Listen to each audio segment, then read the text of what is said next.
Hello, everybody. Welcome back to the Local Pundit. I'm Josh Anthony. This is your breakfast. What the fuck? God damn, bro. Your Wrexham latest news and update show, the Breakfast Club. It's not the morning. It's 6:05. Yes, sorry I'm late because I have a very special guest. And when you're in Wrexham, even though he doesn't live in Wrexham specifically, you have to bring on special guests. And we're bringing on a special guest, and he is suited and booted. What up, my friend? Boss Techie, how are you? Oh, my God. Just thought I'd get that straight, seeing as we're in full party mode. Evening, Josh. Evening, I can say evening to you, right? I can't even get the opening right, by the way. But I'm so nervous. How you doing? How are you now? Have you made yourself king of Shotton yet? I bought this house. I've kicked Greg out, and it's mine. And they gave me the dog, so I'm here. This is now my house. I live in Shotton. I am 18 minutes away from the ground. I'm here. I'm ready to go. It's just as desolate as the desert. Look, think of it that way. Yeah, it is. I got a farm right here. There was a cat. You obviously know I don't know if you watched the stream tonight. There was a arachnophobia that happened the other night. But we're here. It was huge. If it's any consolation, my brother Jamie is even worse than you where spiders are concerned. Literally, you won't have to talk about them, and he will run a mile. So yeah, I get it. Yeah. Obviously, I'm very sympathetic when my brother's concerned. I'll make sure that there's lots of fake spiders around, and if he opens a bag or whatever, throwing them everywhere. I just don't care. Yeah. It's funny, so it's okay.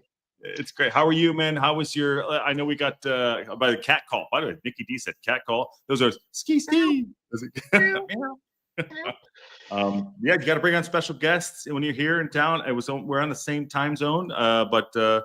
I love it, man. Hi, I'm just happy to have you on the show. And as you can see on the thumbnail, it says Parky's got tough decisions ahead. We'll get to that. We were, I'm talking offline, but I was thinking, I know you're doing your pod, but I want to get your thoughts on the weekend and why we didn't see each other on the pitch kicking goals when we were out there celebrating. What happened?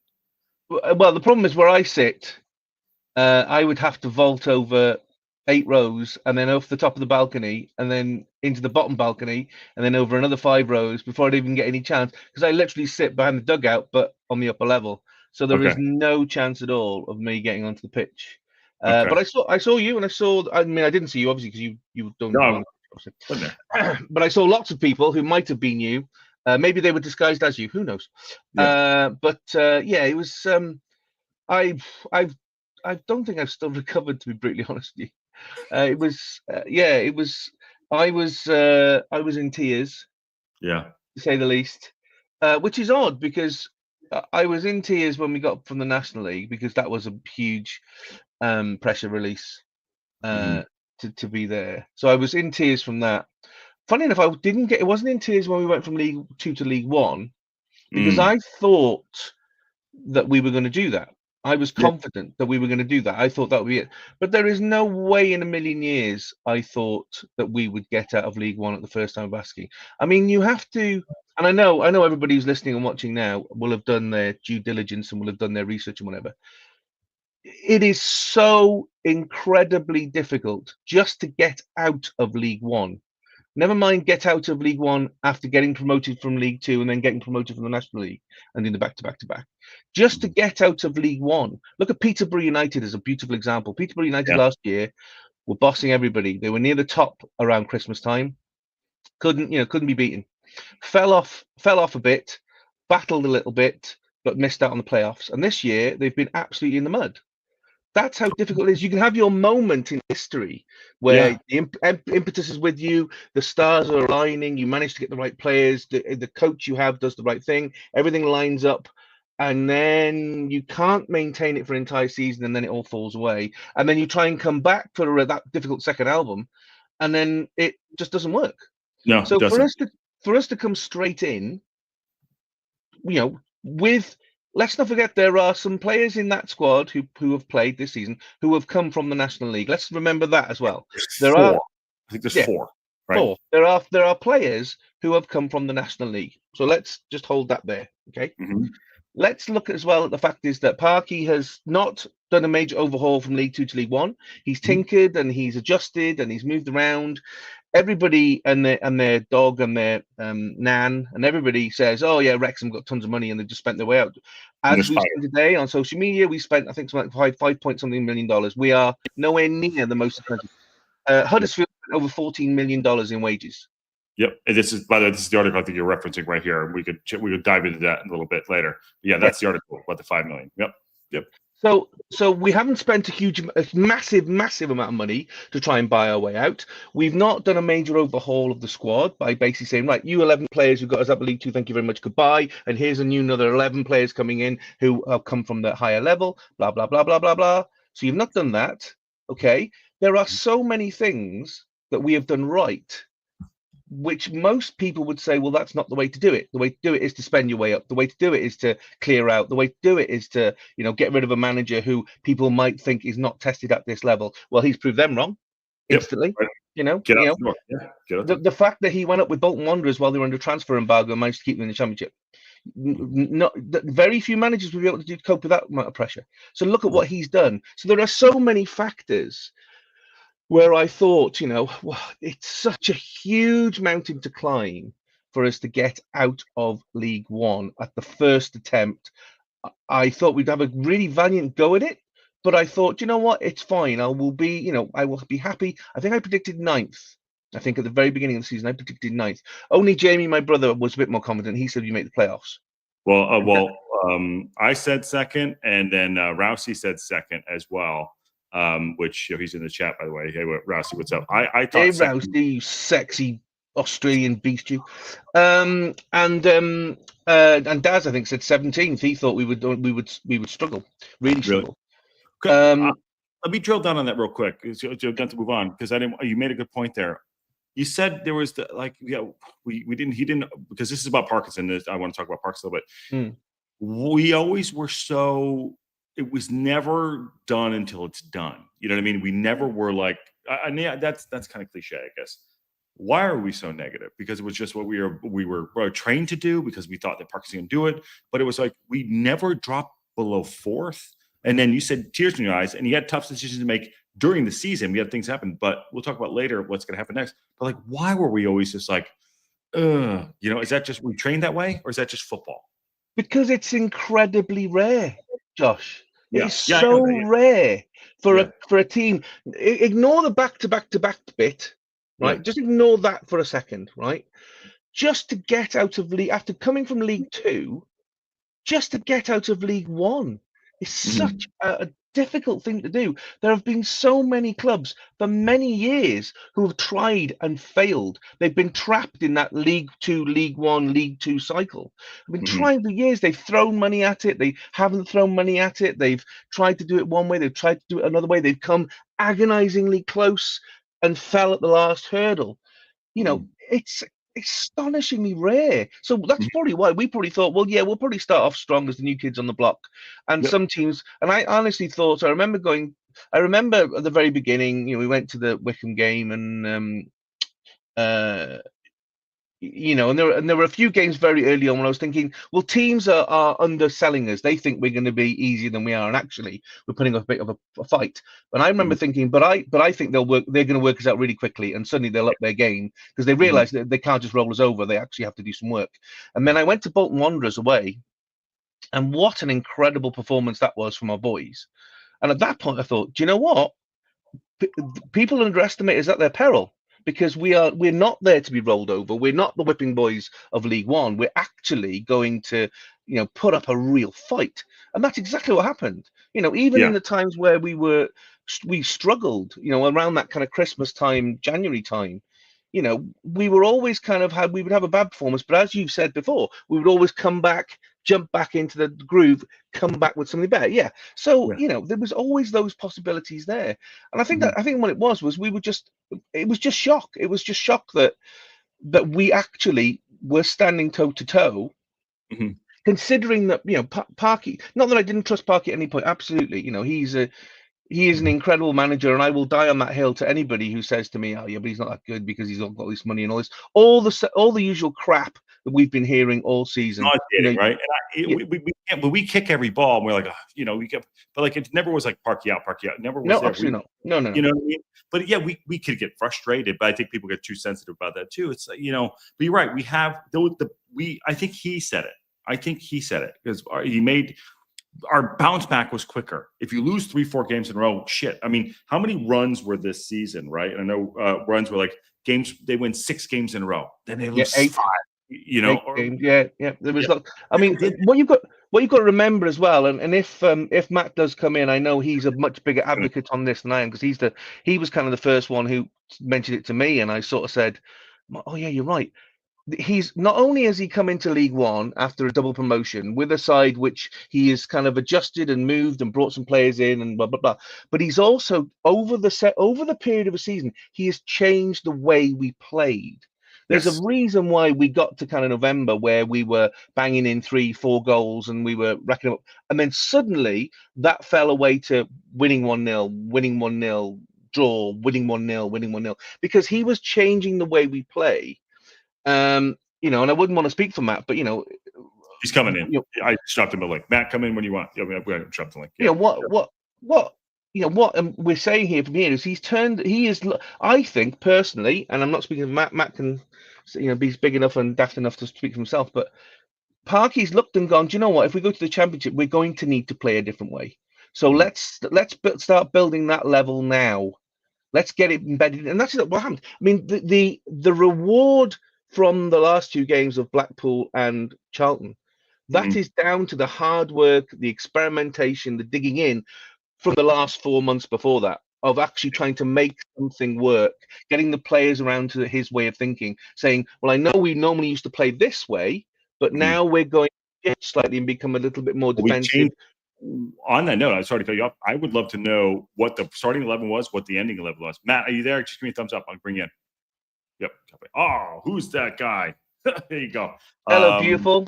Hello. How are you? How are you? Look at this. We're all here in the same time zone. Well, Stecky, let me do something real quick. Just before we'll start. Congrats, Matt. Congrats, mate. Only took me an hour slower than John Terry. I'm just putting it out there. Oh my.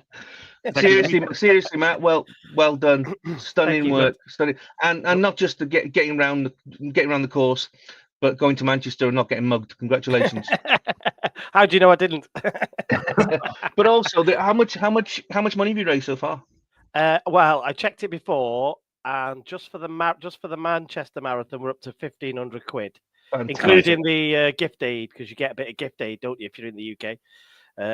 So yeah, we're there already with the Chester half to come in 3 weeks' time. So I thought you said you'd never do it again. You said you'd never do it again. Well, I cannot divulge what I've just been looking at in the last 10 minutes, but I might have a third little thing being planned as we speak. Oh God! So we'll see. Just doing this. No, I'm not doing it. I'm not doing it. Yeah. Like I love it. No, it's brutal. It's horrible. It's absolutely. It's 2 of the 6 hours are the worst hours of your life. It's terrible. But here we are. I'll just bring this down. I don't want to get you. I want to get your beautiful face in there too. So now you can speak for yourself now, Matt, with regards to Parky changing the way we play throughout the season. Yeah, that's interesting. So I guess the question. So I definitely saw something. I guess is what I would say. You all testified to that, Welsh Techie, because I know you watch the odd video that I make, and hopefully you'll vaguely remember I've been saying this for a little bit. Thank you, Jason. So I don't know why it started. Was it because he felt he had the players in Smith and Rodriguez, but we just started through the season. He laid the foundations of being defensive, really defensive, didn't he? That's looking back on it, it's really obvious. But then he started to add sprinkle the cherry on the top, maybe, is what I would say. And there was some lovely, you all testified to it, Josh. There were some lovely patterns of playing in the football on Saturday. You know, that's the passing for the Smith second goal is lovely, you know, an overlapping centre half, you know, I mean, that is the stuff of Chris Wilder's dreams, isn't it? So yeah, it was definitely there. Why it took him so long or what, I don't know. We could speculate, can't we? But did he just want to make sure we were always in games? Did he just want to make us defensively solid and then start to do the transition? Or did he just think, I think I've got to go for it a little bit here, because we're not, we weren't free flowing and scoring a lot. But he just thought, well, let's just start to sort of sprinkle some magic on it. Do we think he adapted to the league or he adapted to the situation? Because I think I'm going to say this. I think O'Connell did great. I'm going to go back to front, right? I think O'Connell was fantastic this season, right? But I think the last few games, I think having Scar back there kind of changed that back line a little bit too, and allowed them to be a little bit more offensive. I don't know. He won everything, but the passage of play did change. I mean, you guys were there most of the time, but you could see it. I don't know. Do you think Scar made a difference in that back line? They're two very different players, aren't they? Very, very different players.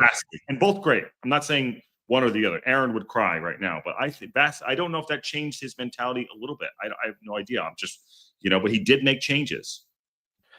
The only caveat to that is Scar was only in for the last 2 games. That's the only caveat I would add to it. But it's awkward, isn't it?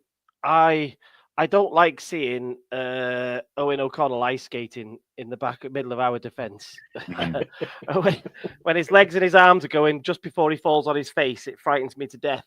And I'm going to be really intrigued to see if Parky is happy for that to carry on next season, or whether he thinks, I just can't take that risk. I'll find another ball player who's going to be more solid. Yeah. I think it'll be it's intriguing for me. I actually think the answer is already there. Sorry, Welsh Tech, am I interrupting you? I can see you're about to go. No. I was just going to say, Scar is already an established championship player. Yeah, yes. Yeah. So the question is, do you stick with that and then just say, right, Matty James, I need you to dictate the play, or George Dobson, or George Evans, or whoever, or do you replace that centre half?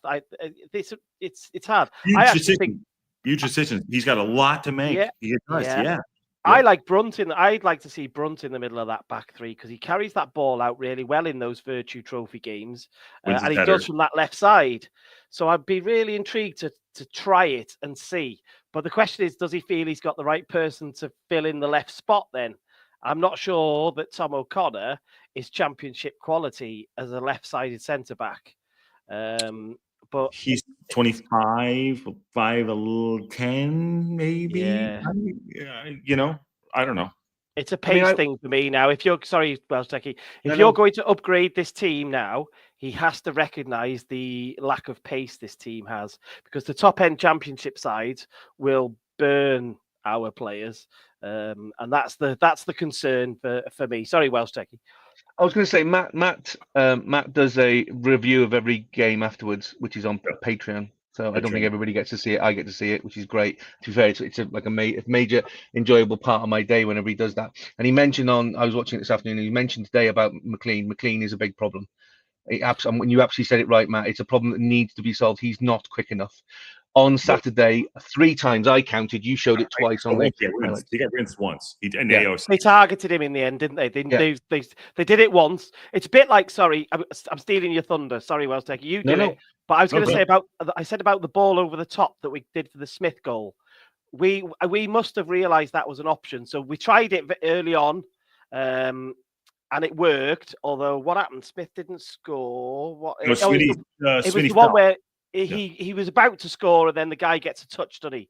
Yeah, just gets the ball. He gets a touch, but that ball then was replicated by Matty James, and we did it again. It was like we realised, and I felt the same about James McLean. I thought as soon as they realised they could get behind him, then they obviously targeted him. Sorry to steal your thunder. Go. No. I'm just saying the genesis though of that move for the second goal, if you remember, was I've seen once before J Rod and Sam Smith came, and that was at the Bristol Rovers away game.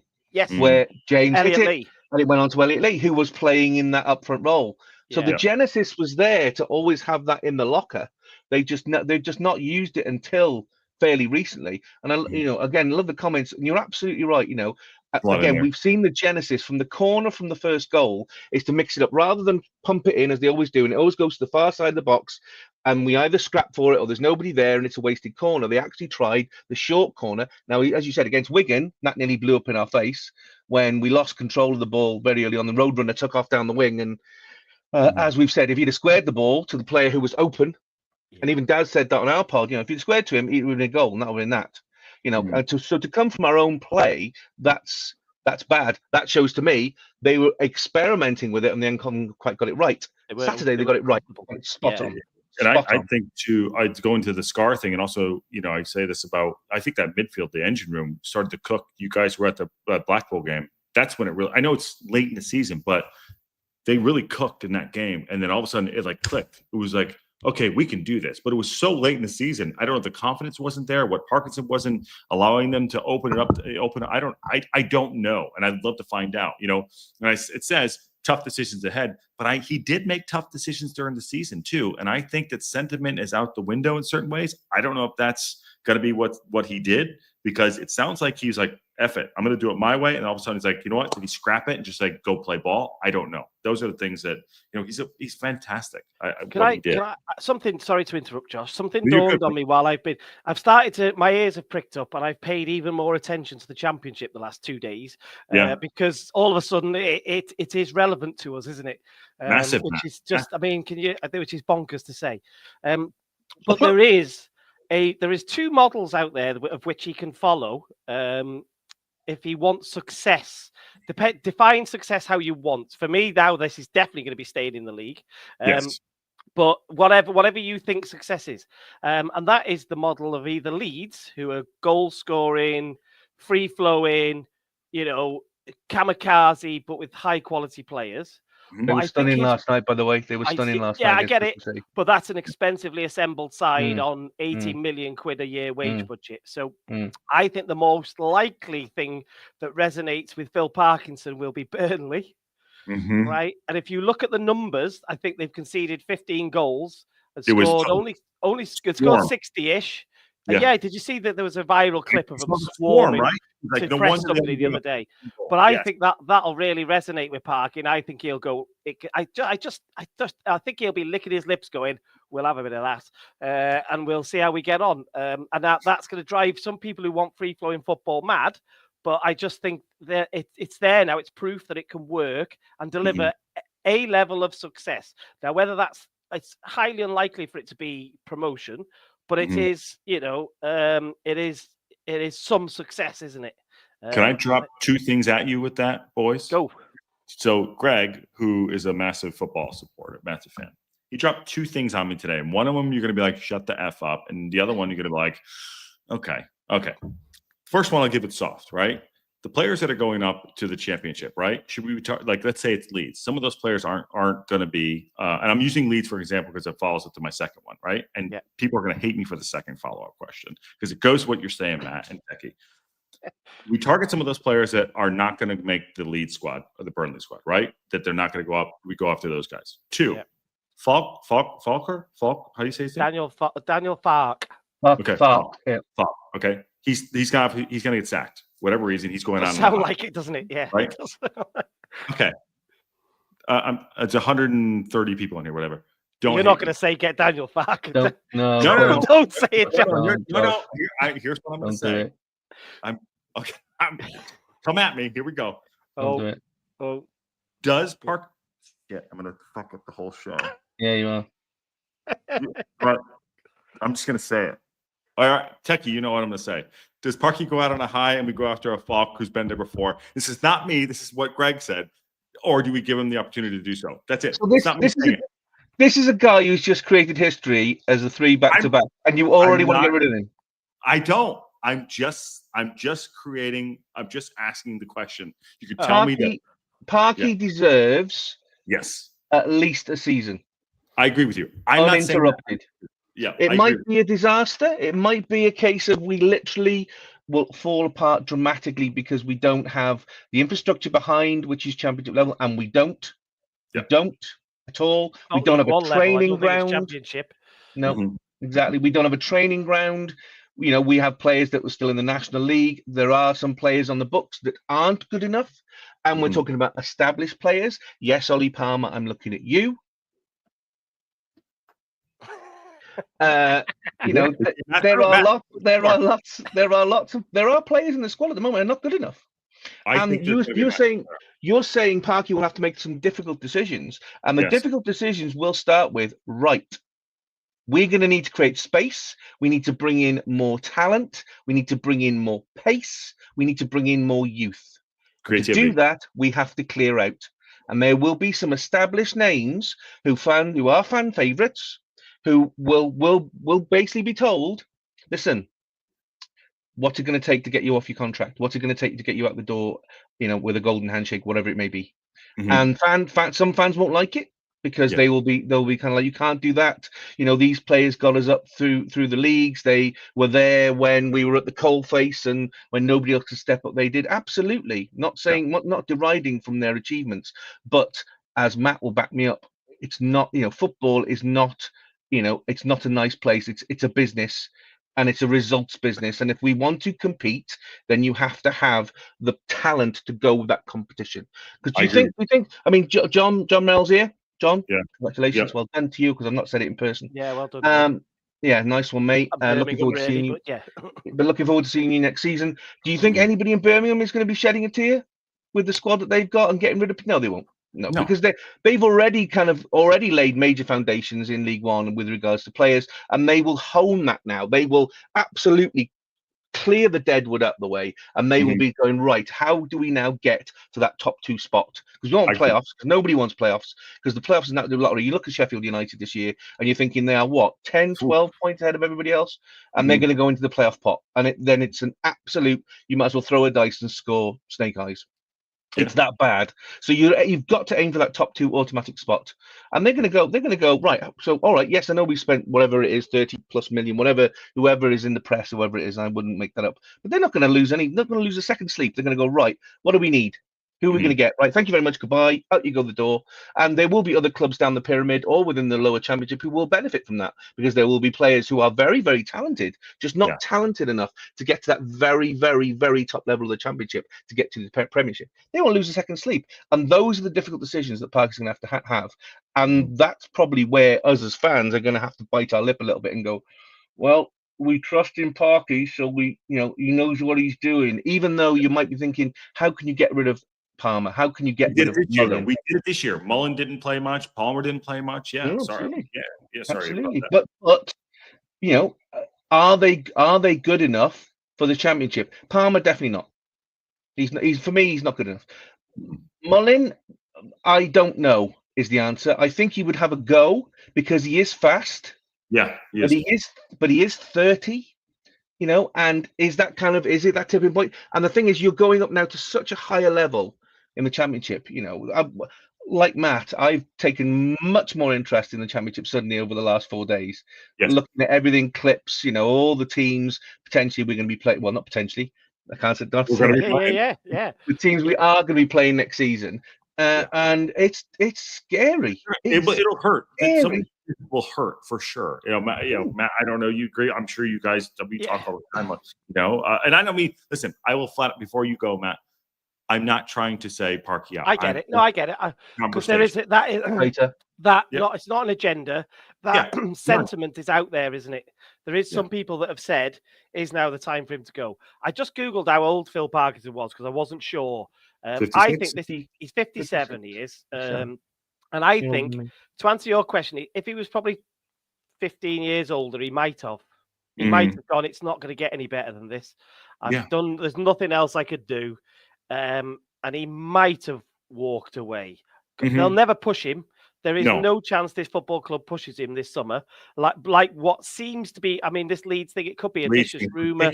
There's too much noise about it, I think, isn't there? So I think there's something in that. So there's no way he'll do that. He absolutely deserves the chance to definitely give it a go. I don't know at what point. We don't know. We're not in those rooms. I don't know what's the point that Rob and Ryan or it's more Rob, is it? What's the point Rob goes, crap. Not done yet. We're going to have to make this decision now. Like if we were bottom by 20 points in March, February, would they think, oh, we better try and do something? I doubt it. I think they'll definitely give him at least another year. But I understand your point, and I've seen the sentiment out there previously, but I don't think there's any fear. And I'll tell you something. Welsh Techie has alluded to something. I don't want to pile in on it, but the infrastructure of the club is not where it needs to be. Not if you agree, Welsh Techie, because you've touched on it. So if you agree, I think they think that what goes on the pitch. Is it a sleeping giant? Is it a sleeping giant? Is what you're asking you. I think that's what he's getting to. Is it a sleeping giant? Well, It's going to be. But I think Rob and Ryan think what goes on the pitch is light years ahead of what's happening off the field, and it's not even in our concern if that's not going amazing. They still think it's brilliant. So there is no fear, I don't think, of nor should there be, should there? Really, they shouldn't be. And to be honest, I haven't seen anybody say he should leave. I see people get frustrated because they want him to change things, but I don't. Have you ever seriously seen anybody say that he should go? No. I only ever really see people saying they want him to change because they like him so much. But we did change. Like we just said. I think he definitely changed the way we played last year. So let me tell you a story very, very briefly. My wife until fairly recently worked for the academy, just so you're aware. And she returned back to Colliers Park last week just to say goodbye to everybody. And she said goodbye to everybody. She said goodbye to the academy boys because they were actually going off to Darlin to meet Rob for the documentary. So she said goodbye to them and whatever. Anyway, she was walking across the car park and she heard so somebody shouting her. She turned round and sprinting across the pitch at Colliers Park was Parky. He was there with the first team doing training. This was the day before the Charlton game. Okay. Jeez. Yeah. Sprinted across, gave her a massive hug, asked her how she was, asked her how our son was, asked her how she was doing. Zoe said, good luck for tomorrow. He said, oh, thanks very much. Again, just said, what have you got planned next? Had a conversation, gave her another massive hug, right? This is a guy who is the day before probably Wrexham's most important game in 50 years. He's taking a final training session with the first team. He takes his time out to not planned, just to sprint across, have a 2-minute conversation with somebody who doesn't work for the first team, just works for the academy. But that's how invested in it. He knew who she was. He knew all the work she'd done. He knows how important the academy is. That's the kind of guy. That's why we shouldn't get rid of him. And I understand why people want him to change, because to have a manager who understands the entirety of the organization, not just the things that it's directly responsible for, but right the way across the organization. Another person used to do that, although he's very Marmite, is Sir Alex Ferguson. I was going to say that. Yeah. Oh, yeah. Exactly the same. He knew everybody's name from top to bottom. He treated everybody the same. The woman that came in, or was it the second? Not the woman. Tea ladies, all of them, everybody. Yep. He knew everybody. Sisters, he knew them all. Yeah. Yep. He would send Christmas cards to receptionists. He knew everybody because he took the time to understand that the club is not just those 11 players who are playing at the very, very pointy end of the ship. He knew that it's the entire ship. It's everybody in the engine room. It's everybody in the kitchens. It's everybody doing the cleaning of the cabins. It's everybody, doing the navigation. It's everybody doing the engineering. It's everybody that makes the ship go. Yeah. Parky's the same. He's an old school manager who understands that. And that's why you shouldn't just discard him because you think, oh, well, it's a bit of a level that he's not maybe. Blah, blah, blah. He absolutely has the right. He has earned the right, in my opinion. He's earned the right to have an entire season. Whether that season go good or bad, he's earned that right. There will come a point, as Matt said, where if it doesn't go particularly well, then decisions will have to be made. But those are not conversations we should be having now. No, they should be conversations we should be having next March. Can I just have another quick point? Sorry to jump in. It just I've got ADHD brain, so if I don't say it, I lose it. So this is why I'm scatterly waving my arms and stuff. Right? I'm trying not to be rude. Portsmouth is a great example. I just saw John Merrill's comment. He might have been joking. Basically saying Parky will get till the November international break. There you go. He might have been teasing. But look at Portsmouth. When I don't know, they went weeks and months without winning a game, but they stayed with Massinio, and they pulled away at the bottom of the championship. So I think that's probably that's an example to them where when you've got that stick or twist moment where you're like, do you fire him and do you risk it? Look what happened to Huddersfield and Bolton. Never kicked on, did they? So he might be the. Say again. Cardiff City have been changing their manager every 11 months. And they have literally been limping limping, and finally it's got them because they've not had any stability. You have to be careful what you wish for because you think the manager you currently have is bad, so we'll chuck them out and get another manager in. If you do that too many times, you lose all your stability because the squad you have is not the squad for the manager you currently have because you're constantly playing catch up. The grass is never greener. You know what I mean? There you go. Matt, sorry, finish up your. Yeah, sorry. No, that's the only other thing I was going to say is I think Gez had just asked. I've lost his comment about a parade. Parade on Sunday. I got it right there. Yep. And he was on a parade. It's me on a bicycle with a flag. Welsh techies dressing up as Rockin' Robin and riding the bicycle around the race course. With the bow tie. I think Gez has probably heard. I'm not. It's not for us to break news, is it? But no. It sounds like. Let's just say it sounds like something will be happening on Sunday. Okay. That's the whispers on the grapevine, aren't they? We went on. Sunday if that happens too. Okay, fine. That's great. I will miss it. I'm so pissed off about it. You guys going to the match? Yes. You are? No, I'm so jealous. Yeah. But I'll wear fancy dress back from home too. On speaking of tough decisions in fancy dress and everything, this is another thing we were talking about too. Does Parkinson do this? I know football is not sentimental, and is it undermining if he does start a Palmer and a Mullen? He said he's going to be competitive in this game, or is it just, or what are we doing here? I mean, I would love to know our thoughts on what we think, not on the starting 11, but is it undermining if he does play those guys or not, or what are we looking at here? Talkie.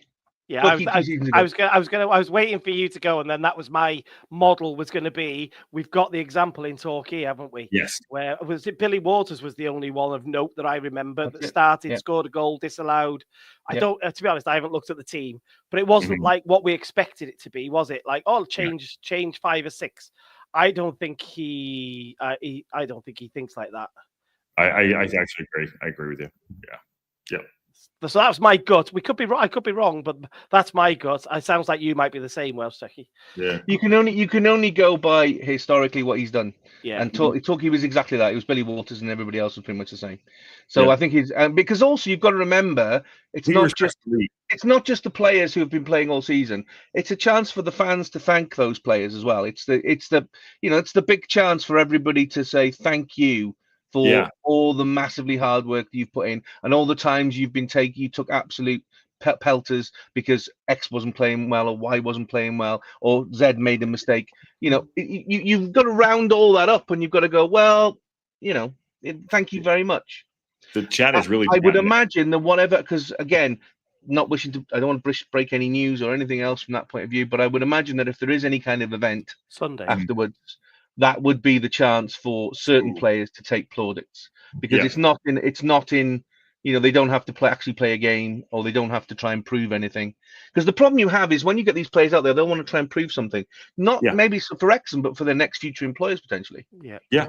And then also, you think about maybe not getting. I could see some guys being on the bench. I'm not saying it's going to be unchanged 11. Aaron's going unchanged 11.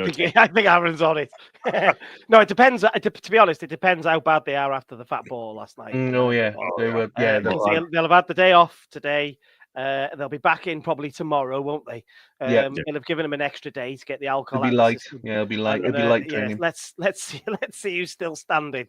Exactly. I have to be honest. The one that tickled me on I've done only seen on TikTok is they're in the fat ball. Harry Ashfield is leading them with the "We Hate Chester" song, which for me, I was crying like a drain because these guys have never even played Chester. They know nothing about Chester, and yet they were all singing the song, led by Harry, who is Wrexham born and bred. He's been on the terraces with the rest of us. He gets it, and now everybody gets it, which just for me was perfect, absolutely perfect. I can't wait for us to get Chester in the FA Cup, and they'll clip that up because I'm sure they won't make round 3 we're in. Round 3 we're in, by the way. Yeah, exactly. And international breaks. It's great for me because I know Matt is an England supporter, but so he will do his thing. But for me, perfect because there was always a problem with: do I go to wait to watch Wales or do I go to watch Wrexham? Now I don't have to worry about that because we get international breaks. So. Perfect for me. But Jeff says Parker's a proven man manager and keeps the squad honest. He picks the right players. Okay, Palmer can be the exception. Oh, there you go. I won't get on the Palmer thing. I will admit, by the way, I did have lunch today and yesterday in Chester, so I apologize. Don't cut on me. Don't be apologize. Chester's a lovely city. Lovely, yeah, it's great. It's brilliant. I'm surprised to visit. Yeah, it's great for a visit. You just got to get out there at night, like otherwise they can shoot with a crossbow at night after midnight. Yeah, they're allowed. Yeah, they're allowed. Yeah, they're allowed to shoot you with a crossbow after midnight, Josh. So if you're Welsh. It was good. It was I had a lovely time. I was in whatever the nice hotel is there on the strip. What is it? I don't know what it's called. What's the nice the concierge? Grosvenor probably, was it? Yeah, Grosvenor. Yeah. Nice one. I'll put my first flag in the ground here. I will be flabbergasted if we ever see Palmer play in a Wrexham shirt again. Really? Yep. Yeah. You think so? Not even Saturday? Nope. Nope. Don't think so. I mean, he might play Saturday maybe, but yeah, there is no way next season you will see him. They will offer. He's got a year left on his contract. They will offer him a golden handshake. I would imagine he'll take it because then he can go free, contract free, and he can go to an AFC Wimbledon or a Gillingham or wherever it is, a League Two, which absolutely is a perfect level for him right now at his age and his experience level and everything else. His CV is going to look amazing. He's going to have a huge amount of money in the bank, not just from the golden handshake, but from the clothing firm that he set up through his ties with Wrexham or whatever. So yeah, he's going to be laughing. He's going to be laughing. But he's not good enough for the Championship. Sorry, he's not. Well, he wasn't for this league, to be fair. But the rumours are they tried really hard on deadline day, didn't they? Well, they were doing their best to get him out the door. Yeah. And for whatever reason, I guess it might come out in future, but they couldn't get it done. Yeah, and I doubt it'll come up on the on the documentary, which fine. They won't send that. We don't need to know everything. Honestly, here's the deal: we don't need to know everything. We really. Well, I do. I would love to know that type of stuff. I'm intrigued. It intrigues me the politics behind the scenes and the logistics of moving players on and bringing players in and tapping players up. I love all that, but the reality is we'll never know. We'll never know. No, we'll never know. Not from the documentary, anyway. No, Matt, did you allegedly get on the pitch or no? Yeah, I got the pitch. Yeah. You did? I didn't see you either. How is it I didn't see either one of them? How many people do you reckon were on the pitch? There was about 3,000 or 4,000, maybe. I don't know. 3 or 4 people, probably maybe. More than that. Yeah, 3 or 4 people. It's hard, isn't it? I was not. I definitely was on the pitch. There's no way I could make it. I'm not Daley Thompson. I can't leap James over. Bond, I was waiting for you to leap over the barriers. No. I was too busy crying, so I couldn't see my glasses were like that. I was floods of tears. It was all over the shot. I was a mess. I was an absolute mess. Because for me, it was just overwhelming. Because for the first time, I saw Richie. I did see Richie actually. I saw Richie, and I thought, I saw him. He was right near the front. And no, he wasn't. He wasn't anywhere near the pitch. If the club was him. They were. I think it was because when you're younger, you have time but no money, so it's difficult to go to lots of away games. Yeah. When you're older, you have money but not so much time. But I've been lucky recently with my job that I can have the both. So I've been to, of the 24 away games this season, I've been to 19, which is the most I have ever been to, and obviously every home game as well. So I was really invested this season, and I think for me it was all that pent up, because I wanted this to be the season where I'd been to see the team so many times. It's in the good and the bad and the indifferent, and to some great places. Some of the stadiums were amazing. Majewski, although it's not called that, I know, but Reading's ground, Bolton's ground, even Birmingham. Charlton was fantastic. Birmingham was incredible. Rotherham's got a nice stadium. Ground. Yeah, quiet as a mouse, but nowhere is. Yeah, but there were so many. And so for me, it was kind of like I want the guys to do it because I feel like I've really gone the slog with them. Although obviously nowhere near, because I'm fat and I'm 55 and couldn't kick a ball to save my life. But you have a bow tie on. It was the kind of the outpouring of we've actually done it, and I really felt like I've been with the journey this season far more than usual. Even though most of the time I just do the home games and maybe occasionally 1 or 2 away games, to do so many and to be so invested, it just came out, and I literally couldn't stop crying on I couldn't stop crying when the second goal went in, and then I pulled myself together just about a half time. And then when the third goal went in, that was it. I was an absolute mess, total and utter mess. So Matt couldn't waste his tears because he needed all his. I'm keeping all my moisture and water. Yeah, exactly. I'm going to say you can't afford to throw it away. I topped it up with Wrexham lager, but that's another story. One thing we have to remember is enjoy now, right now. Enjoy it, because I promise you, if it's going to get better, it's not going to be as big a better, stratospherically better as it's been over the last 3 years. This is absolutely so. When we're at the Bernabeu and playing Real Madrid, it could be. But Rob, I'll tell you this right. Rob is adamant, and Rob and Ryan are adamant they want to go for the Premier League. I don't know when that'll happen. That's fine. And having the will, absolutely, you should have the will to get there if that's what you want to do. But actually achieving that is so. If we've climbed Moel Famau, which is a small hill in the Clwydian Range, from getting from National League to League Two, and then we've climbed Snowdon to get from League Two to League One. To go to the Championship is going to be like climbing the Alps from Snowdon, which is thousands of feet. To get to the Premiership is like climbing from the Alps to Everest. It's that, it's oxygen, it's full support, it's the lot, it's the whole 9 yards. That's how tough it's going to be. I could say till I'm blue in the face, I'd love to climb Snowdon. I think I could climb Snowdon one day. I've got all the intentions of everything behind climbing Snowdon. Doesn't mean I can do it. Doesn't mean I'm going to do it, because it is so difficult. And I know I'm probably going to die. In fact, not probably, definitely. It's fine having the intention and the will there, but it is going to be so difficult, particularly with the fact is that not only do we have players that, Parky's going to have to make those difficult decisions, but it's the infrastructure behind that we do not have. We don't have enough staff. We don't have a training ground. The academy ground. Yeah, the academy ground is literally only just up and running. Can we attract? Let me ask you a dumb question, guys. Can we attract? Is it attractive enough without that we can do it? Can we, even if it is by shoelaces in certain ways, get good talent in? I know I want to enjoy this now, obviously, but can we attract enough good talent that was like, oh shit, maybe we get ahead of ourselves and we do this ahead of time? I want to know what those conversations are like. Can we? Can I just follow up on what you've both said? So we were both at the excuse me, the Fearless event. We were both at the Fearless event. I've lost track of time. Thursday, wasn't it? Thursday, yeah. Thursday, and Sean Harvey was there. And that question always comes up. Somebody says, "Can we get to the Premier League?" And Sean Harvey put it in context. So he said, I think it was the average salary in recent times. So the salary of the first team to get promoted to the Premier League is around, because it does vary, but the average is around 40 million quid just for the first team. Right? 40 M, really? 40 million a year for the first team. Wrexham are paying 250 people on the last set of accounts, admittedly, so we're a little bit behind the times. 11, million. Was it 11? It's 11. No.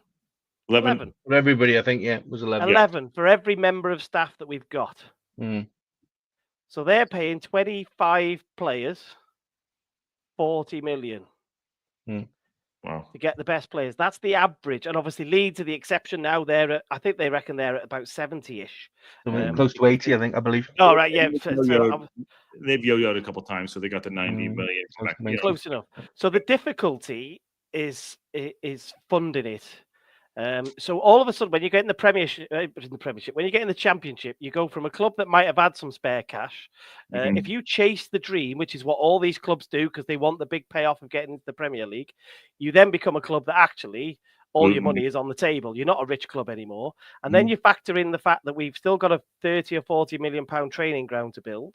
You've still got to pay for the COP. You've still got all the other renovations of all the other stands.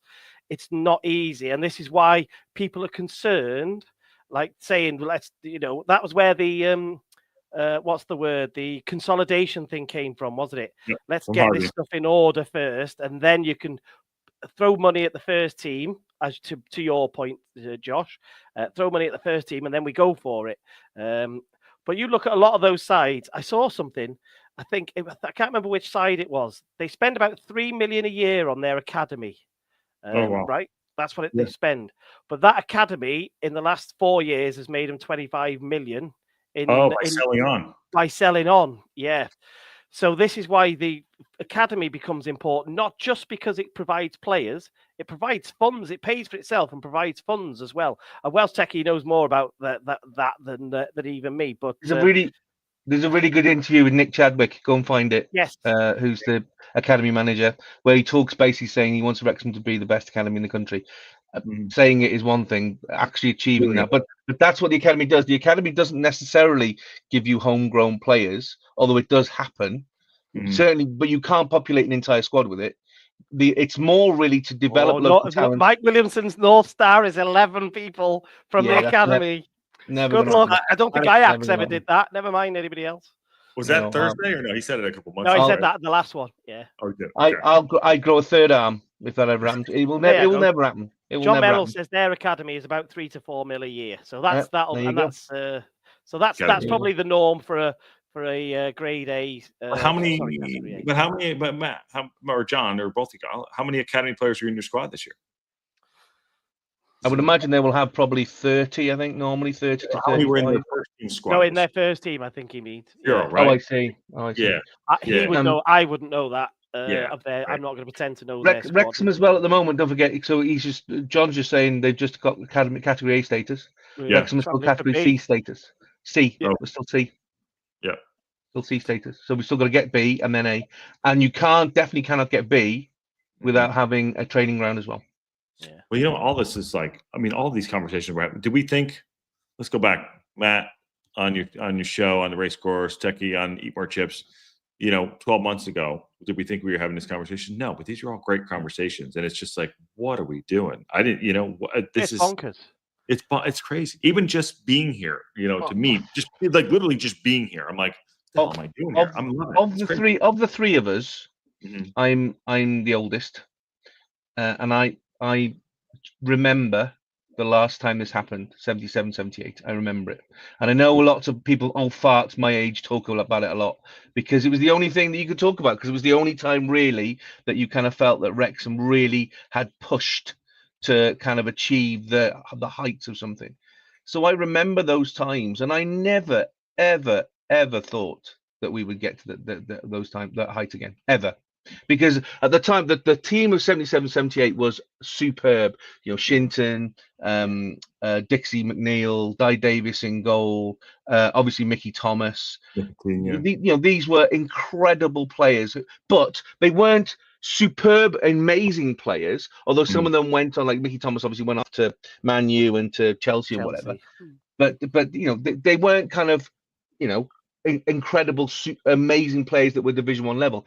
They just had a heart of a team that had togetherness, and that's where the mirror for me is with this team and Parky now. It's the sum of its parts, really, to Parky. Absolutely, it's not about the individual, and I think. Sorry to interrupt. We see that perhaps in some of the decisions that get made.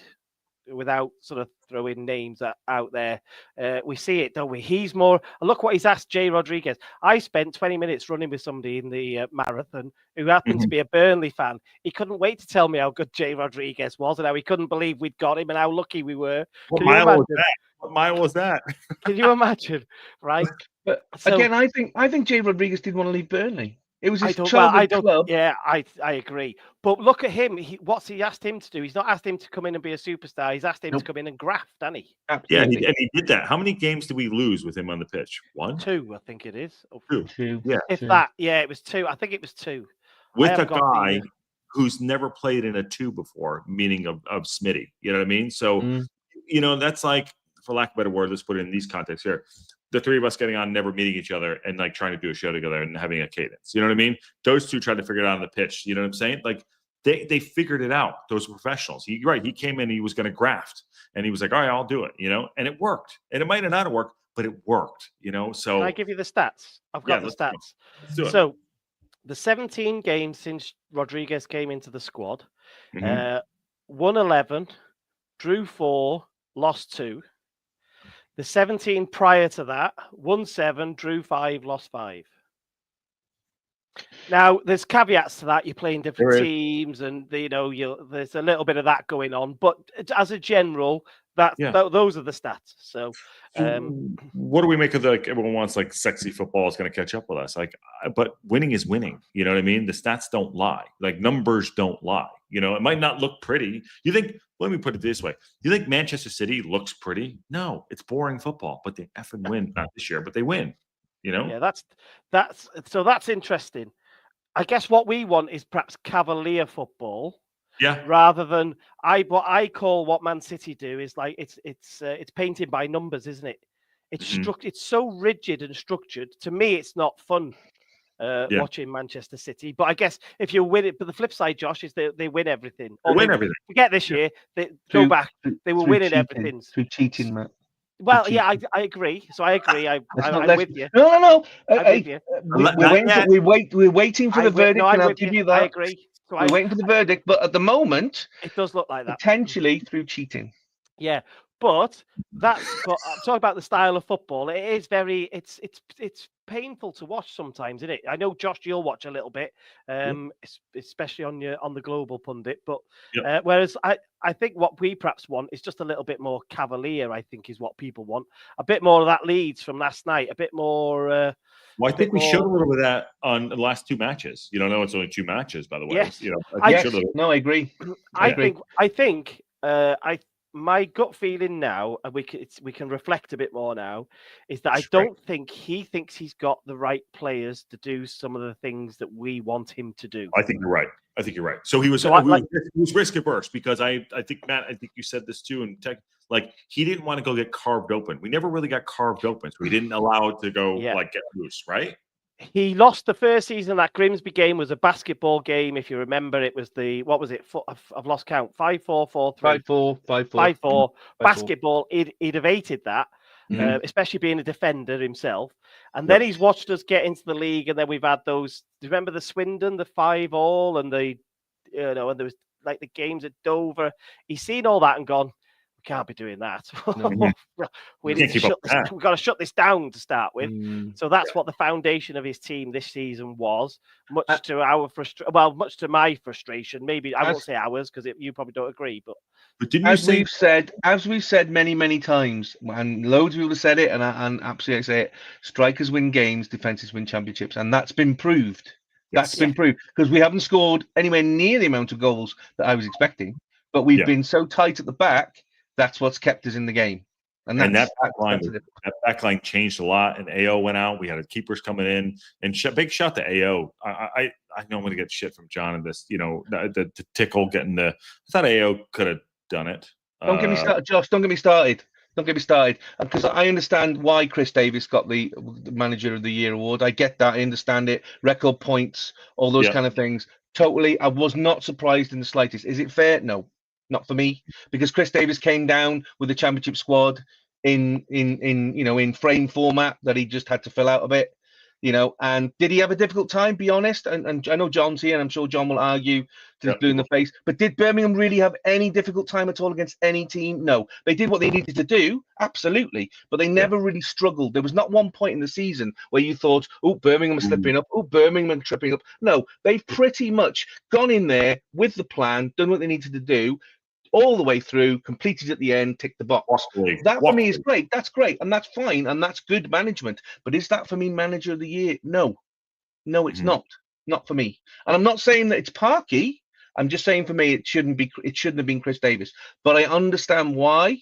I get it totally and utterly. I just think it's and also there were a huge amount of players in the team of the year that I felt that were missing, not just from Wrexham, but from a number of teams.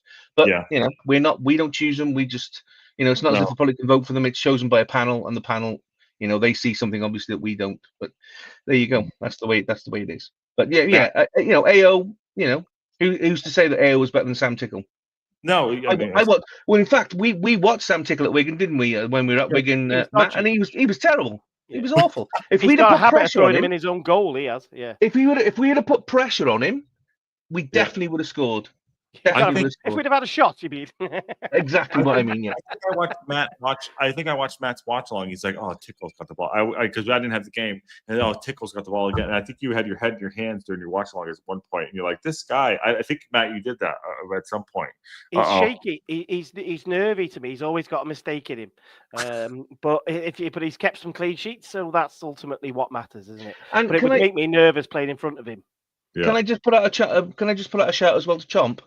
Yeah. Because Chomp came in at that 11th hour when all the rest of the keepers were falling over. Oh, that's an interesting point that we got the other night, wasn't it? Sorry to interrupt. No, there was a secret let out the other night, wasn't there, about why Lo Tutala was at the club?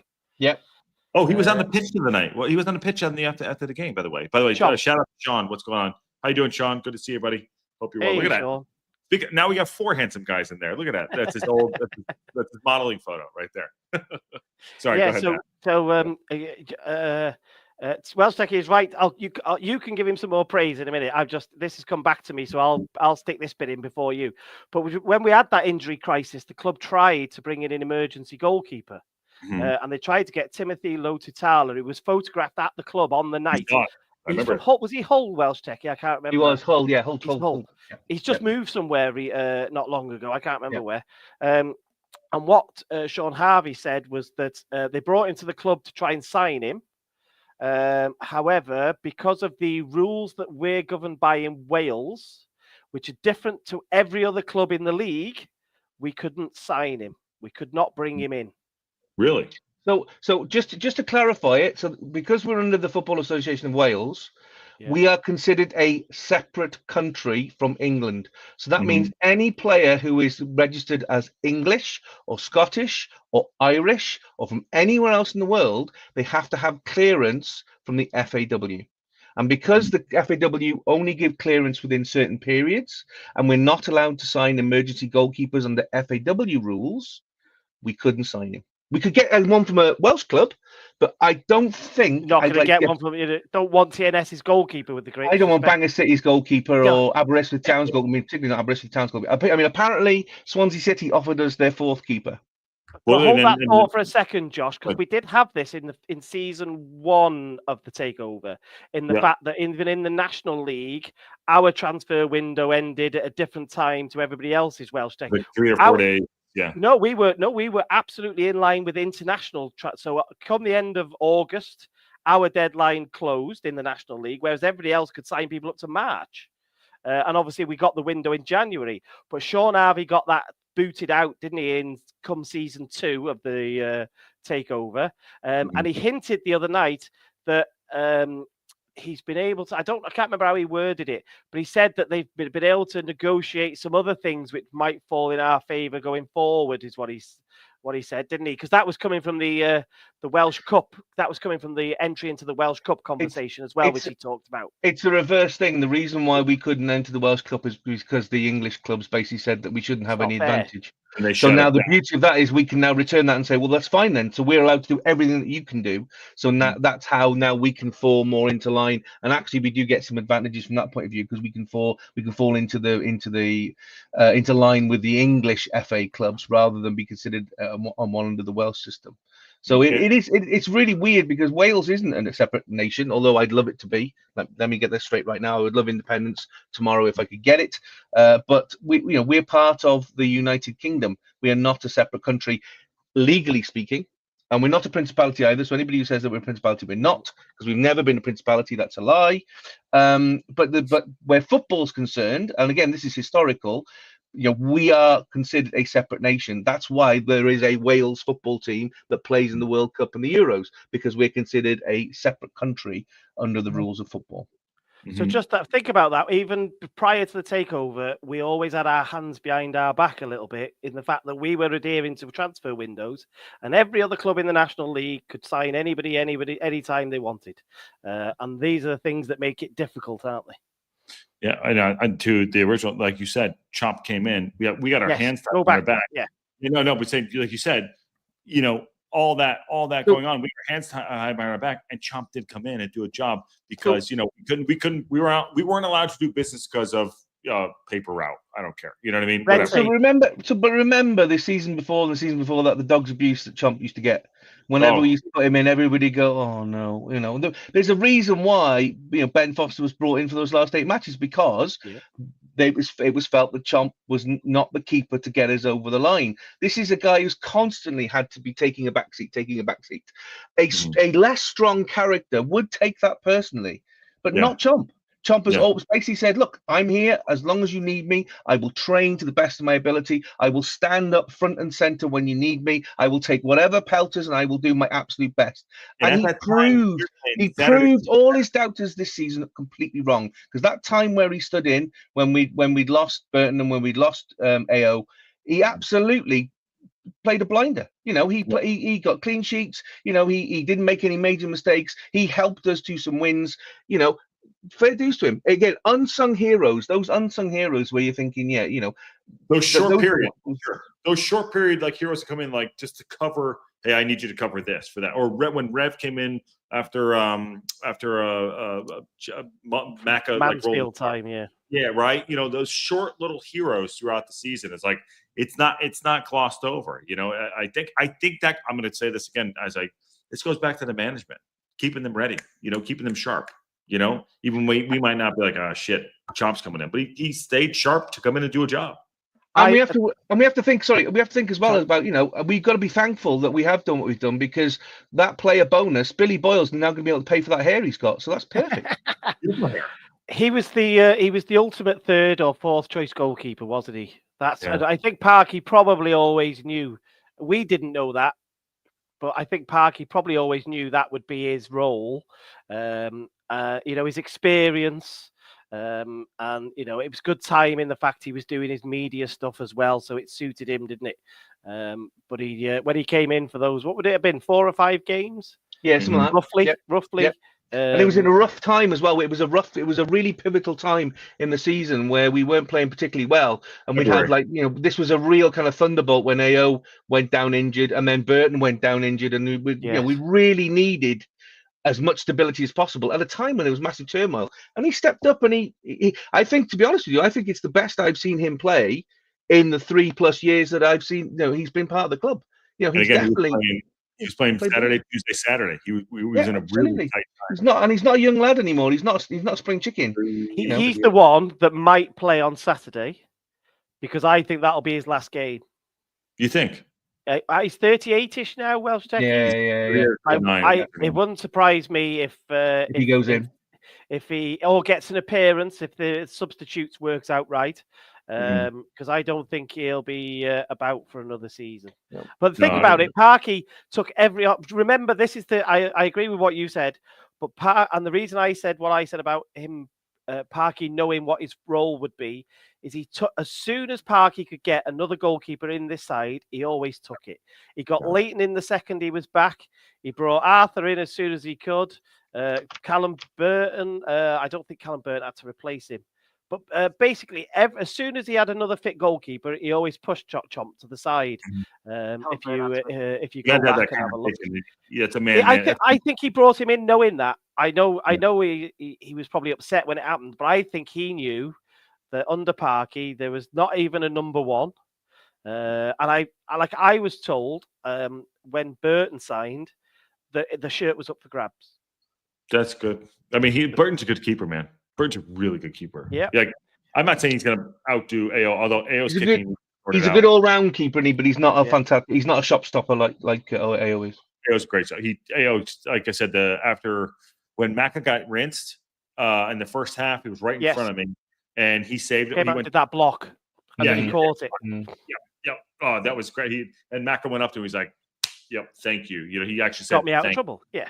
We haven't asked Josh what was your because Matt and I are old scarred veterans of the race course. Your first time there, what did you think? Well, how was it for you?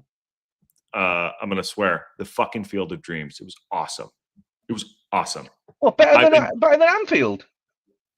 Okay, so Anfield was amazing for what it was, and I thank Greg. We saw them win the shop.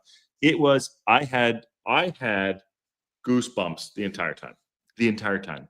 I met Matt the night before briefly. I was like, it was like seeing a friend, but I was like, the entire time, every inch of it, every minute, I was like, this is amazing. I've never seen. It was like being in. This is going to sound stupid. Being in my hometown. I grew up in a small town as well. It was the best. You cannot. Everything. It's going to sound like BS. Everything that people say about coming here and spending time here and going to a match. And granted, we were at peak right now, but the game was how it turned up. It was the best thing I've ever seen. I'm smiling now because I can't stop, but I had goosebumps the entire time. It felt like I'm just delighted you got goals because Sean's still here. Sean, first time he went, he didn't get any goals at all. So I felt so guilty because beforehand I said to him, I hope you get some goals today, and they didn't score. So I was massively. I mean, I was so glad to see him then at Wickham when we were away at Wickham, and obviously we scored that one goal to win it. Huddersfield.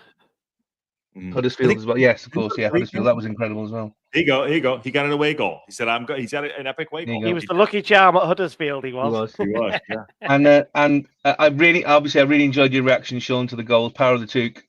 Absolutely. Yeah. I honestly thought you were going to collapse at one point when the second goal went in. I honestly thought that's it. He's gone. He's out of here. He's going to check out. But boy, what a way to go! I mean, stunning, mate. Well done, brilliant. Really put a smile on my face. So thank you for that. And Ken as well. Ken did a fantastic job because, as I say, I watched them on the way home. Watch both of the watch-alongs, and normally gravitate around the goals because I like to see the reaction to the goals. And Ken was brilliant as well. Josh, just saying, good guy. Watch your place, mate. Watch your place. I think he's gone in for your job. I think. I'm fired. I'm gone. I'm going to be on. I'm out. I'm retired. But no, it was. I mean, it's the thing is, again, I'm not going to speak for Matt because Matt can do his own thing. Because you can. Some people might say, well, you go to the racecourse 24 times a year. Every year you might get a little bit complacent. I don't. I love it every time I go. I still get that. I still walk up the stairs in the Wrexham Lager stand from the main concourse. I go up towards, and I'm just by the director's box, and it's like I'm 8 years old again. Every single time I look out at that pitch and I look out at those stands, and it's like I'm 8. Doesn't matter how many times I do it. It never detracts from that feeling of excitement and anticipation, and the real feeling that you are somewhere special. Even on the crappy Tuesday nights, like it used to be, Matt, when there were 3,000 or 2,000 or 3 men and a dog, or less than that. Absolutely. Even those nights where you kind of go, well, it's still there. It's still the same. It's still the oldest international, football ground in the world. It's still part of the third oldest club in the world. The history that is on that piece of land is incredible. The goals that I have seen, the things that I experienced, not just from Wrexham point of view, but from Wales nights. There's been a lot of talk this week, obviously, about the fantastic second goal of Sam Smith and that scissor kick. And the only other one was at the other end with Mark Hughes. I was there. I was in the cup that night, and I saw that with my own eyes. Incredible. And it's moments like that really, if nothing in this life can grab you and really energize you and make you think, wow, this is a special time to be alive. If you can't feel it then you might as well just stick yourself in the ground, because just incredible. And I was so pleased for you that it was the incredible peak. You're always, it can be quite weird, the racecourse, because if we're not in the mood, we won't make noise. There will always be the tech end will always make the noise, but the Wrexham Lager stand's always difficult because the average age is about 95, and the cold road stand over the other side, they blow hot and cold depending on how they feel, because if their prawn sandwich isn't quite the right amount of prawns, then they get a little bit upset and they get a little bit quiet. So it can be quite weird, but you knew as soon as Parky knew what he was doing on that Blackpool interview afterwards when he said, I want the crowd to get behind us. I want to be at Colden. He knew exactly what he was doing. The bonus for us was Nathan coming out and calling Jones walked into the trap. Thank you, Nathan. Thank you very much. If we have to thank any individual for getting promoted, it's you massive clown. So thank you for that. He took it the whole game. By the way, before you go on, Matt, I knew you got something. Sorry, before you go on, Amanda Sherwood, thank you for the $9.99 super sticker. Appreciate you. Well done. Thank you very, very much. Thank you for supporting the show. go support Racecourse Ramble and Eat More Chips podcast too. But I know our communities cross over a lot, so it feels like a bigger community than it really is. Also with the Red Horde. So thank you. I think it's kind of to all of us. So appreciate Thank you, Amanda. Thank you, Amanda. That's incredible. But he absolutely played into our hands beautifully. Because I don't think it affected the players at all. In fact, Parky wasn't bothered either. But what I think to say, you knew as a fan base for the most important game in the last X amount of years, we were going to latch onto that like a Rottweiler on an arm, and we were not going to let it go. And I was, where I'm sitting, I'm, as I say, behind the dugout, so I can see him. He's down here. He's off to my left-hand side, and he is furious because not only are we singing Football in the Circus, but we're also singing Nathan Jones, what a wanker, at the top of our voices. And there's a handrail down the side, and he is banging that handrail like this as he's walking down the steps. He is properly angry. And I'm Greg just thinking was saying that his players, Greg was right behind, probably near you. Sorry, Matt. He was saying his players weren't listening to him, Probably could Yeah. hear him. Yeah. Probably could hear him, but he was properly angry, and of course, him being angry made us even more delighted. So we would then get a little bit louder, and I mean, talk about you pull a pin of a hand grenade and then drop the hand grenade in your own lap and let it explode. Perfect. Yeah. 101 crap management. Well done, Nathan. Speaking of hand grenades, don't get ahead of yourself with Sarah for Ken. Just going to point that out there. So yeah, she's got to think for Ken. Yeah. We all know where we lie on that one. There's only one stud muffin in this environment, and it's Ken. We all know that, the silver-haired fox that he is. So it's fine. Just doing his thing. Get ready for him. He's gonna be down under doing coverage for us. I know there's Sydney, isn't it? So they've announced today Sydney as well, and probably Auckland, New Zealand, by the looks of it. So yeah, Matt dropped it in the Discord. Matt, is that official? Yeah, well, no, it's come from an Australian journalist. In Melbourne, I think. Which one came first? No, Melbourne came first. We already knew Melbourne, so a Sydney journalist has leaked that today. Main Sydney paper covered it this morning, apparently. Yeah. I don't have. I think the dates are right from what I understand. But I mean, obviously it'll come out. I mean, you guys will probably know before I do. But yeah. I mean, whatever happens, they won't make the mistake that they did the first season in America. There will be enough time around. There will be enough time to get back and reacclimatize. There is no way Parky would have it where basically you fly in, you grab your bag, you run to the stadium, you put your kit on, and you get on the pitch. It's what it seems like the first season, because that absolutely was. There's a reason why MK Dons basically took us to school that first game. Was that 5-0? Yeah, it was 5-1, wasn't it? 5-1, I think. 5-1, yeah. I know it was massively disappointing, and it was hilarious to listen to people. Again, Matt, I'm sure will back me up. As I was walking out the Wrexham Lager stand, some old guy said, "Oh, that's it, Parky out. Here we go. See, I knew we'd get out of National League and we wouldn't get anywhere. Get rid of him. He's rubbish." So I was actually in Egypt for that game, so I cannot testify to that, but I can well imagine they'll be saying that on Saturday if we lose 3-0, because everyone is leathered. They would still be saying that. 2.0 at that point.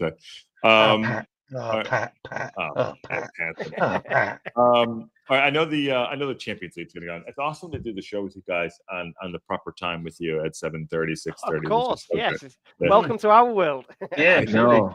Usually I'm at 10:30, and tomorrow's a Wednesday, so usually I'm like battling with time to like avoid the overlap. So I'm like 9:30, 12, so tomorrow's a Wednesday. Let's get everyone out here so we're going to watch the Champions League and have their dinner.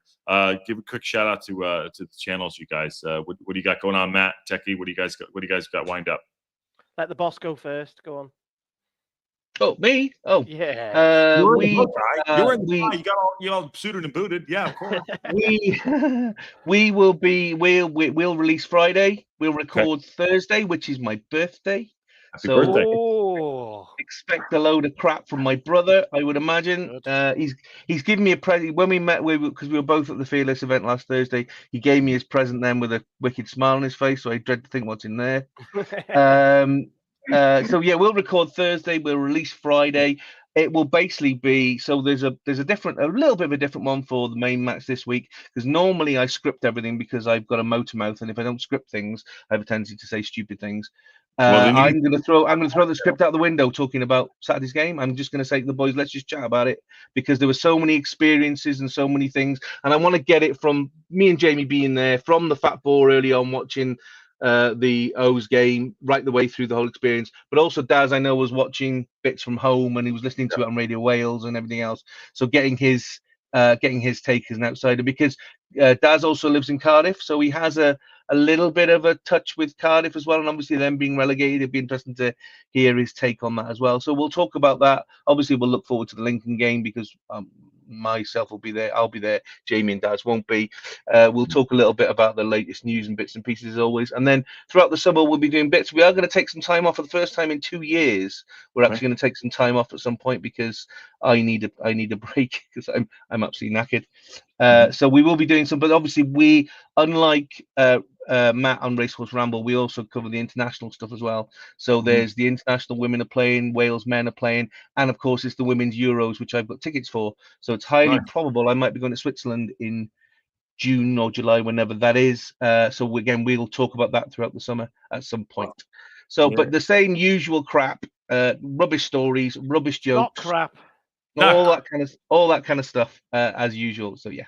Define the crap. Does it come with the shells in it, or is it just straight up just I don't just. Oh, it's that kind of torpedo-y crap with the one that really slides. Yeah.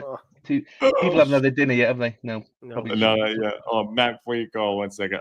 Dan Moore, thank you. I appreciate the super chat. Great work, Dan. Good job. Yeah.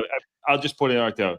Matt, Techie, Sean, Rousey, everybody, puts in so much time and effort to put in, it's end of the season stuff, but it puts so much time and effort to put up podcasts, everything, Are we gonna link up again over the summer? Us three? I've got it. Round table. Yeah. Nice. Am I invited? Can I waste? Yeah. Oh, yeah. More the merrier, I think. Yeah. Let's give the people what they want. Are we gonna try and coax the Fearless boys and the Red boys? We'll definitely ask it. We'll definitely send an invite, unless anybody has an objection. I think we should at least extend the invite. And if they can do it, great. If they can't, then get Rousey involved as well. I mean, that bit we did for our 100th, where we had you, Josh, and Rousey and Sean was lovely. That was really, really nice and really. That was busy, right? It's all right. International fans only, Matt. Don't just change your nationality and you can join in. South African. What more do you want? Okay, sorry about that. Can't be any more international. Apologies. You're right. Thank you, Kelly. Thank you very much. Thank you. Thank you, Kelly. Thank you, Dan Moore. I didn't want to thank you all. Thank you, Dan. Matt, what do you got going on? You got a show tomorrow? What's going on? Yeah, I've lost track of the week. Where we are in the week. Tuesday. So, yes, we'll be live at 6:45 our time tomorrow. Okay. Then we'll, with the usual stuff, we'll do obviously one next week, where we sort of kind of put a bow on the season a little bit. And then today I've done the opposite of Welsh Techie, because I do normally go quite quiet in the summer, but I've started to put together perhaps some ideas for smaller podcasts I can do through the summer with anybody I can get my hands on, because people have go off on holiday and what have you. And I've just been putting some ideas down on, the little things I can do. So yeah, we'll carry on doing a little bit, because it's exciting now. We've got all these championship clubs to preview and all sorts, haven't we? So, can I ask who are you most looking forward to, Josh? Matt, who are you most looking forward to playing next season? And you can say Birmingham if John's here, because I know he'll get upset if we don't mention him. Don't say Birmingham. No, Matt, you go. Matt, what are you thinking? I need to look at the league. Let me see the table. Because nothing came to mind. Sheffield United, I'm not looking forward to be honest. I'm a bit bored. And Blackburn away was awful in the cup. The experience. I'm not really feeling that. I'm going to say Millwall away. I was going to say Millwall away. I almost said I was going to say Millwall. Yeah, right? No. Aaron's team. To be honest, for people who don't know, go Google Millwall. Because it's Sheffield Wednesday probably for me. I quite like Hillsborough. Old school, proper club. Been through the ringer like us, still going through it. Hopefully they'll have a new owner by then, but they'll probably have lost their manager by the sounds of it. So somebody like that. I'd like. Yeah. I'm looking forward to Swansea at the Kairos, obviously for obvious reasons, because it's been Ooh, 24 years since we played Swansea, the Jacks. So that will be tasty. Leicester City for me, I think, because of the fact is says that yeah, it's so close. So Southampton's another one. You know, going to Southampton would be I've been amazing. to that way more. Sunderland, you know, from Rob, that's what all started. That's my brother's favorite. That's Jamie's favorite. That's he wants to go. Ipswich is another one for me because I've got a friend who's an Ipswich fan who I used to go on away trips with him because he lived in Wrexham. So we used to go to Wigan and Huddersfield and all those type of clubs. So that'll be one for me as well. But it's amazing when you look, because there was a list that was put up recently, and there are teams like, which I've obviously not, without doing the research, I've completely forgotten. West Brom. We've never played West Brom in the league. We've never played the Baggies. I thought it was only Leeds. Is that another one? Is it right? No, that's another one. We played them in the cup, but we've never played the Baggies in the league ever. Middlesbrough be good. Another one. Coventry stay. It's the players now as well. You get drawn by the players, don't you? So you think Sunderland, you might see a Bellingham play, and you know who else might we be seeing? You know, some big players. We got way too. Last question. I'm sure you're going to cover it at some point because I know we are. Who do you want to come up with us from the playoffs? Matt, you go. I'm going to say I could think of a reason for a couple of clubs. Wycombe and Reading. One of them would be nice. Wycombe, because they're generally a good club and they did something exceptional for us on the away day. If you think about their response. So, but Reading have been through the ringer with a crap owner, who hopefully that could really kickstart them. You know, the owner's got to be out in. Well, they've extended it. If they can get a new owner and get promoted, that would be really good for them because they're a good set as well, aren't they? They're not horrible. So that'd be quite nice. One of them too. Yeah, I would go Reading and Stockport. I think Stockport are a good side, and Reading for the obvious reasons of the match you said. We said, didn't we, before we played fantastic the last two games and we were worried that we were going to get in the playoffs. You don't want to come up against a team that's in form, but if you look at all those teams, barring probably Wycombe, they're all in form. All in form. Leyton Orient are in form, Reading are in form, Stockport are definitely in form right now. Charlton until Saturday were massively in form, and I think that was us playing incredibly well rather than them playing really, really badly. So I think three of those four teams are going to be in form. So I think Wycombe are going to have it massively different. I mean, being personal, after the favourite they did us on Saturday, Leyton Orient. I'd love to see them come. Oh wow, that's good. Because they did us a massive on Saturday. They did us an absolute massive on Saturday. Set it up, teed it right up. Yeah. So I'd like to see the O's come up with us. Esteban says, I just want to give this shout out to all of us here. Togetherness of the various podcasts with the guys from the other sides have been my favorite part of this journey together. Yes, that is one thing that I think is kind of different about Wrexham, all the podcasts and the people on there too, which is awesome. So it was a great growing, fantastic community. So I'll put that out there too. All right, let's get out of here. Let's go watch Arsenal lose to PSG and everyone get their food. Thanks, dude. It's good to see you both. It's good to actually meet you in person. Matt and Washteki, I think you were avoiding me until the next time. I don't know. I've still got presents for you in my bag. Can't believe you're not going to be here. I know. I have, you know. Yeah, I've also got a present for Aaron as well, which I need to get to him. So I need to get his address because I've got a present for him as well. Give it to we'll talk offline, but let's give it. We'll figure it out. All right. Thanks guys for coming in. I appreciate y'all. Please smash a like on the video, subscribe to Eat More Chips, Racecourse Ramble, and Sean. Jesus Christ. Enjoy the week and Saturday and the summer, and we'll connect. It's Red Horde. Awesome. Good to see everybody. Thanks for the chat. Thanks for the super chats. And on that bombshell. We'll see you later.